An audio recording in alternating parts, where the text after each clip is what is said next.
સવારે ટિફિનમાં રીંગણનો ઓળો બનાવી નાખ્યો અને જયદીપનું ટિફિન પેક કરી દીધું. જયદીપ ઓફિસે જતા રહ્યા એટલે મેં ધાબુ વાળવાનું કામ લઈ લીધું અને કાલે તો બહુ જ વાવાઝોડું હતું તો આખા ધાબામાંથી કચરો વાળ્યો તો એક અડધી સુપડી ભરાઈ એટલી ધૂળ નીકળી અને પછી ઘરમાંથી કચરો વાળ્યો તો ત્યાંથી પણ એટલી જ ધૂળ નીકળી.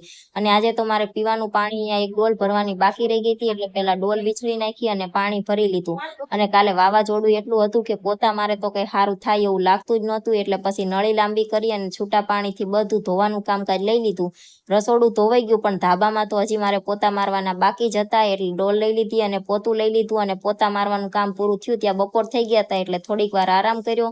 જાગીને અમારે જમવા જવાનું હતું મારા જેઠના ત્યાં તો અમે ત્યાં પહોંચ્યા. ત્યાં બધા મારી વાઈટે જ હતા એટલે હું જેવી ત્યાં પહોંચી એવું જમવાનું બધાએ ચાલુ કરી દીધું. અને આ મારા જેઠની લોજ છે જે કતારગામ આશ્રમ 4 રસ્તા આવેલી છે, શ્રી શક્તિ ભોજનાલય. જો તમારે કોઈને ઘર જેવું જમવું હોય કે સવારમાં ઘર જેવો નાસ્તો કરવો હોય તો અવશ્ય મુલાકાત લેજો. વિડીયો ગમે તો લાઈક કરજો, ચેનલને કરી દેજો સબસ્ક્રાઈબ.